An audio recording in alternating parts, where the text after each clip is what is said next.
Good afternoon, guys, and welcome to the podcast. If you have recently noticed a decline in your email open rates or wanting to reconnect with your audience via your email list, Envy Braverman is the guest to go to. She's out of the Bay Area, formerly lived in Austin, my hometown. And I'm really happy to have her on to discuss email marketing and where she takes emails from sent to seen. So, Envy, welcome. Thanks so much for having me. Yeah. Briefly introduce yourself, and I'm really excited to delve into this topic.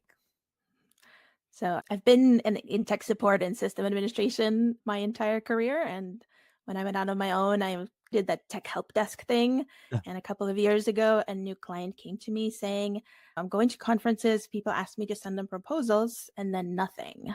Yeah. They just never reply, even though they wanted them.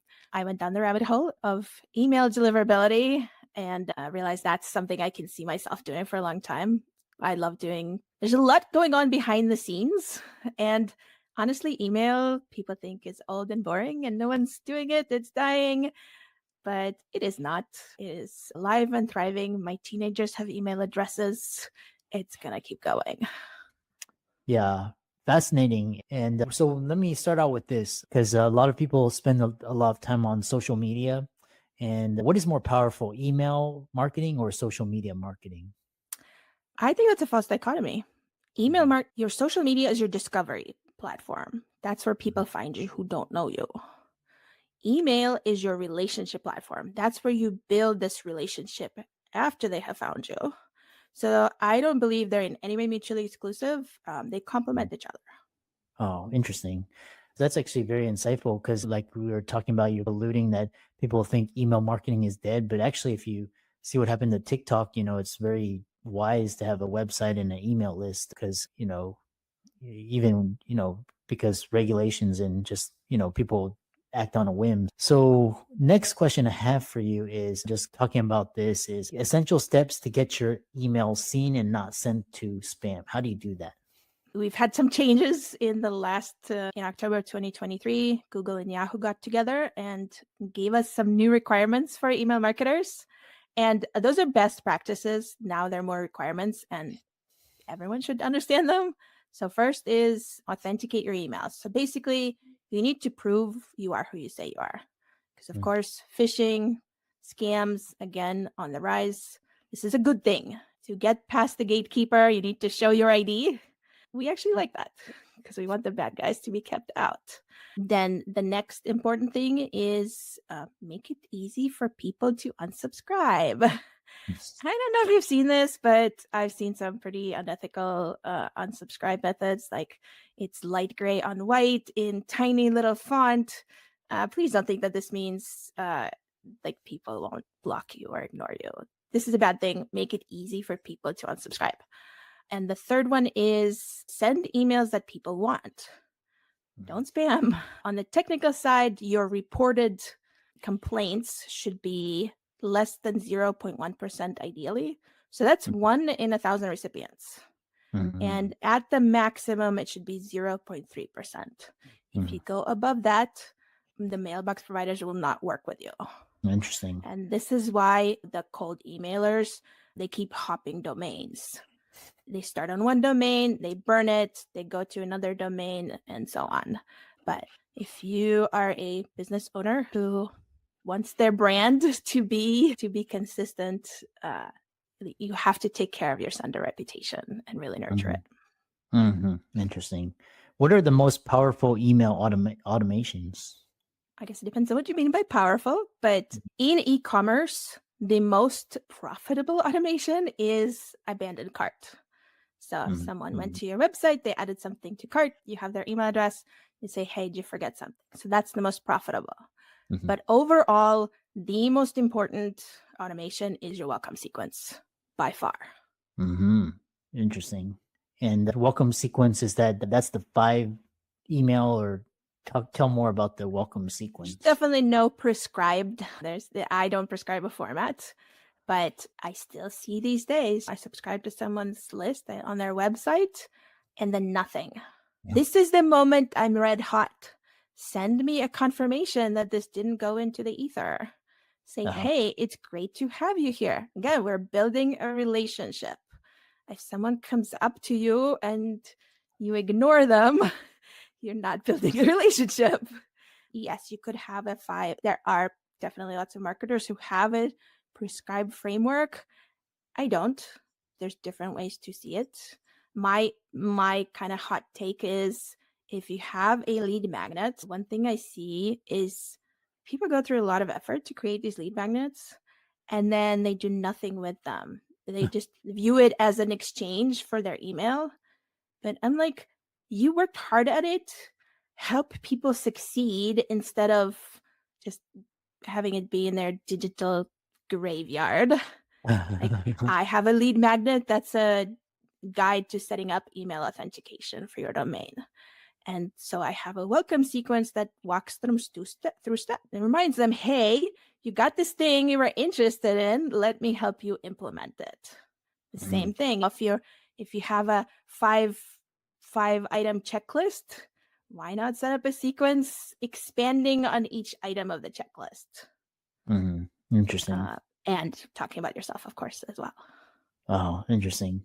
The next question I have for you is when, for example, you're talking about your email list and you talk about resuscitating your email list. What if you're building your email list, you're engaging, you're giving content, you're getting comments? How do you, but it's not leading to any sales? What should you do then? What's going on? Hard to diagnose from just this. The first thing is, are you sending the content that they expect? And it could totally lead to a pitch. Sometimes it's, what is your goal? So my goal with my email list is to remind them that I exist. They might not need my services right now, but maybe they will in a bit, or they can refer me to someone. So I don't send a pitch to buy my thing in every email. So that's part of the goals. But one thing is, do you have a clear call to action? And I am a fan of having one CTA, one call to action. I see a lot of click here to do this, click here to do that, do this other thing. And I'm like, reply. And I'm like, okay, can we just have one? And like, ask me to reply or ask me to click, invite me to take one action. Don't make me think. And then, of course, the other thing is, did you test everything? Because if your link is broken, you're not going to get any sales. It definitely happens. Sometimes redirects don't work. Sometimes you made a typo.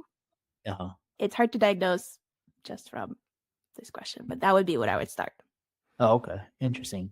Next question I have for you is, how would you integrate an email list into a course or a membership or a course membership? I am a big fan of, I buy things, I subscribe for things, and then I forget that they exist. But most of us are in our inboxes every day, or at least every week. So treat email as the glue between your platform and your members, your subscribers, your customers. Remind them on what they're missing out. Here's what's happening in our membership this week. And some platforms automate this, but honestly, I would encourage you to do it manually because it's always better curation and better. And for our courses, encourage them to complete them. Send them some success stories. I have a blog post about this, actually. Like, it's, again, wherever they are regularly, which is their inbox a lot of times, remind them that it's still waiting for them and there's awesome things happening. And that is how you reduce the churn and increase successes and happy customers. Interesting. So the next question I have for you is just talking about when you talk about course completion and customer retention rate. What do you mean by that? We don't have very firm statistics, but for courses on platforms like Coursera and others, the completion rate is about 3%. So now, personally, I have created some courses and I really want my completion rate to be a lot more than that. I want my customers to succeed. I want them to say nice things.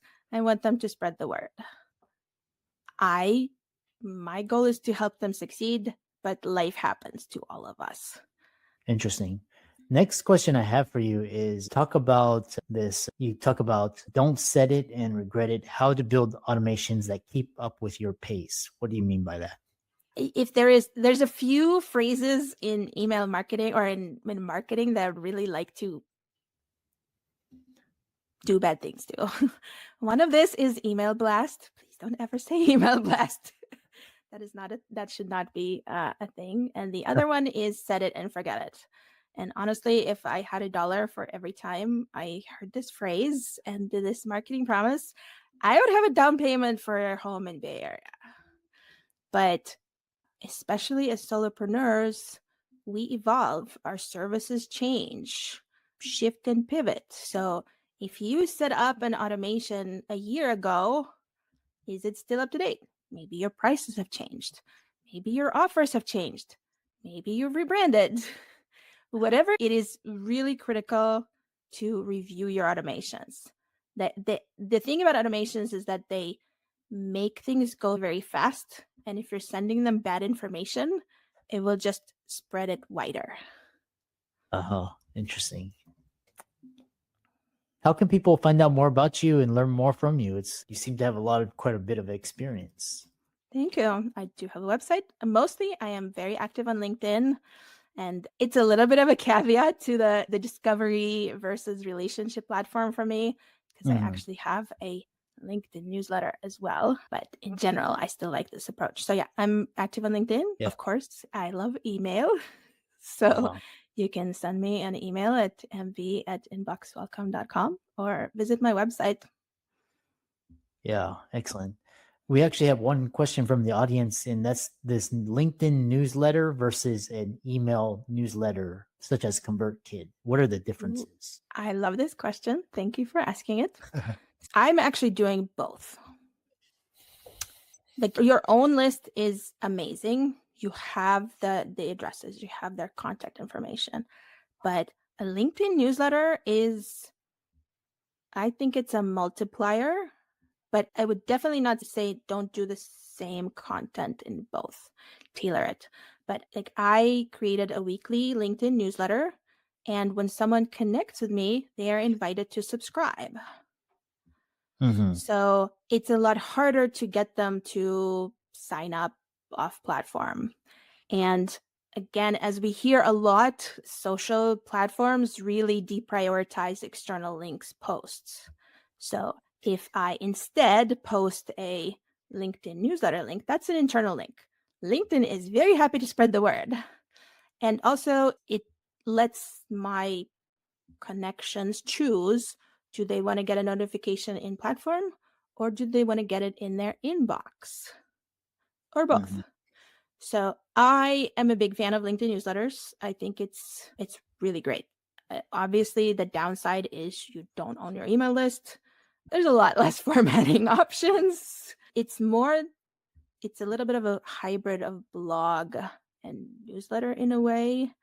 And it lives in platform and grows your body of work and how people see you. Yeah. But I'm a fan.